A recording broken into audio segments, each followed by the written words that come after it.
Kagabi, mga bandang 3:00 ng madaling araw, nagising ako kasi may tumatawag sa cellphone ko. Walang pangalan, unknown number lang ang nakalagay. Dahil antok pa ako, sinagot ko. "Hello?" sabi ko. Tahimik, walang sumasagot.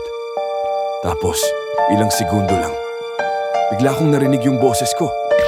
Oo, boses ko mismo. Pero hindi galing sa akin. Galing siya sa kabilang linya. Sabi ng boses, "Hello, nasa labas ako ng kwarto mo." Kinilabutan ako. Binaba ko agad yung tawag, tapos mabilis akong tumingin sa may pinto. Madilim, tahimik, walang tao. Bumalik ako sa kama, nanginginig pa rin. Pagtingin ko ulit sa cellphone ko, may notification. One new voice recording, just now. Kinabahan ako. Binuksan ko yung file at dun ko narinig ang hinga ko habang natutulog.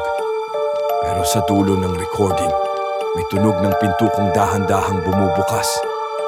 At ang huli kong narinig, hindi boses ko, hindi boses ng iba, kundi malinaw na bulong, sobrang lapit na parang nasa tenga ko mismo.